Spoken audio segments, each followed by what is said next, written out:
আল্লাহ তাআলা আমাদেরকে এমন ধর্মের মধ্যে পাঠিয়েছেন, এমন একটি দ্বীনের মধ্যে আমাদেরকে পাঠিয়েছেন যে ধর্ম আল্লাহ তাআলার মনোনীত ধর্ম, যে ধর্ম আল্লাহ তাআলার মনোনীত ধর্ম।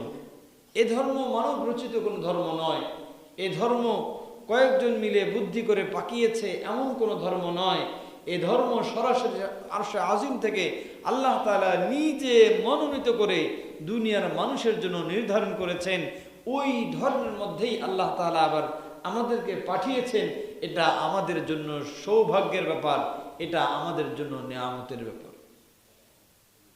মুআজ্জিজ হাজিরিন, আল্লাহ তাআলা চাইলে আমাদেরকে অন্য ধর্মের মধ্যে পাঠাতে পারতেন কিনা? আল্লাহ তাআলা চাইলে আমাকে হিন্দুর ঘরে জন্ম দিতে পারতেন। আল্লাহ তাআলা চাইলে আমাকে বৌদ্ধ বানিয়ে দুনিয়ার মধ্যে পাঠাতে পারতেন। আল্লাহ তাআলা চাইলে আমাকে খ্রিস্টান বানিয়ে দুনিয়ার মধ্যে পাঠাতে পারতেন। আল্লাহ তাআলা চাইলে আমাকে শিখ বানিয়ে দুনিয়ার মধ্যে পাঠাতে পারতেন। কিন্তু আল্লাহ তাআলা তা না করে তার মনোনীত ধর্ম ইসলামের মধ্যে আমাকে পাঠিয়েছেন। এজন্য আমি খুশি না বেজার? খুশি না বেজার? খুশি।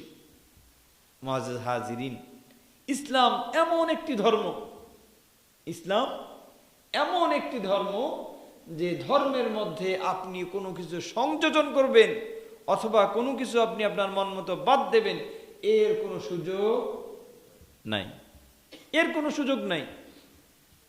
কারণ আল্লাহ রাসূল সাল্লাল্লাহু আলাইহি সাল্লাম যখন বিদায় হজের ভাষণের মধ্যে ভাষণ দিচ্ছিলেন, ভাষণ দেওয়া অবস্থায় আল্লাহ রাসূল সাল্লাল্লাহু আলাইহি সাল্লামের উপরে একটি আয়াত নাজিল হয়েছিল, একটি আয়াত নাজিল হয়েছিল। হযরত জিবরাইল আলাইহিস সালাতু ওয়াস সালাম বিদায় হজের ভাষণে আল্লাহর রাসূল সাল্লাল্লাহু আলাইহি সালাতু ওয়াস সালাম যখন ভাষণ দিচ্ছিলেন, প্রায় ১০০ লক্ষাধিক সাহাবায়ে কেরাম রাদিয়াল্লাহু তাআলা আনহুম আজমাইন রাসূলুল্লাহ সাল্লাল্লাহু আলাইহি সাল্লামের সামনে দাঁড়ানো। তারা দাঁড়িয়ে বসে রাসূলুল্লাহ সাল্লাল্লাহু আলাইহি সাল্লামের ভাষণ শুনতেছেন। এমন সময় আল্লাহ রাসূল সাল্লাল্লাহু আলাইহি সাল্লামের সামনে হাজির হলেন হযরত জিবরাইল আমিন। জিবরাইল আলাইহিস সালাতু ওয়াস সালাম আসার পরে আয়াতটি পাঠ করে শোনালেন, আল ইয়াউমা আকমালতু লাকুম দীনাকুম ওয়া আতমামতু আলাইকুম নি'মাতি ওয়া রাদিতু লাকুমুল ইসলাম দীনা। আল্লাহ তাআলা ঘোষণা দিলেন, আল্লাহ রাসূল সাল্লাল্লাহু আলাইহি সাল্লামকে আল্লাহ তাআলা বলে দিলেন যে এই দিনকে আমি পরিপূর্ণ করে দিলাম, এই দিনকে এমন দিন আমি বানালাম, এই ধর্মটাকে এমন ধর্ম আমি বানালাম, কিয়ামত পর্যন্ত যতদিন পর্যন্ত পৃথিবী অবশিষ্ট থাকবে, পৃথিবী টিকে থাকবে, এই ধর্মের মধ্যে নতুন করে কোনো কিছু সংযোজন করতে হবে না, এই ধর্মের মধ্যে নতুন করে কোনো কিছু সংযোজন করতে হবে না। আমি আল্লাহ তাআলা এমন ভাবে এই ধর্মকে পরিপূর্ণ করে দিয়েছি। অন্যান্য ধর্মের দিকে তাকান, মাসের পর মাস যায়, বছরে তাদের নিয়ম পরিবর্তন হতে থাকে, তাদের ইবাদতের মধ্যে পরিবর্তনের নীতি আসে।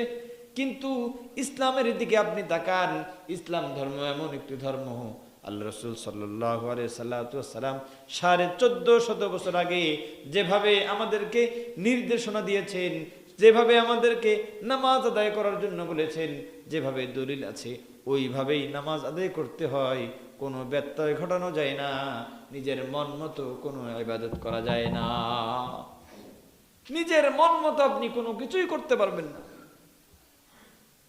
আজকে আপনার মনে হয়েছে যেহেতু প্রত্যেক দিন আমি জোহরের নামাজ 4 রাকাত ফরজ নামাজ আদায় করি, হঠাৎ করে একদিন আমার মন চাইলো যে না, আসরের নামাজ তো আমি প্রত্যেক দিন 4 রাকাত পড়ি, তেমনি ভাবে আমি প্রত্যেক দিন মাগরিবের নামাজ 3 রাকাত আদায় করি, আজকে আমি জোহরের নামাজটা 3 রাকাত আদায় করি, পড়েন হবে নাকি? করতে পারবেন? করতে পারবেন না।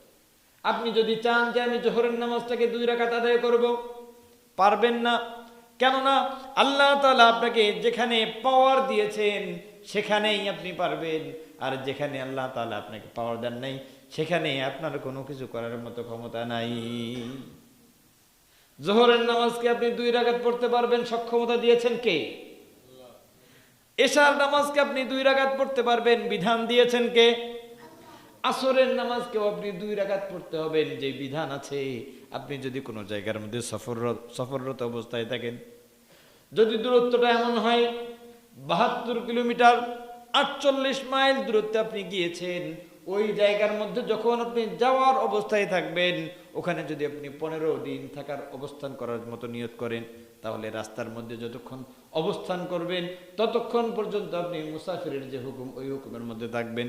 কিন্তু যদি আপনি 15 দিনের কম থাকার মতো নিয়ত করেন, তাহলে ওই 15 দিন হওয়ার আগ পর্যন্ত, যতদিন পর্যন্ত আপনি ওখানে অবস্থান করবেন, ততদিন পর্যন্ত আপনি ওই নামাজগুলোকে, 4 রাকাত নামাজগুলোকে 2 রাকাত করে আদায় করবেন। পাওয়ার কে দিয়েছেন? আল্লাহ।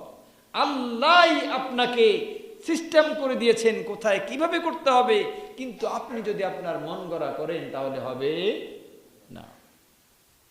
আপনি 4 রাকাতের জায়গায় 2 রাকাত পড়তে পারবেন, কিন্তু আল্লাহ প্রদত্ত সিস্টেমেই করতে হবে। আপনি আপনার মন গড়া ভাবে করলে হবে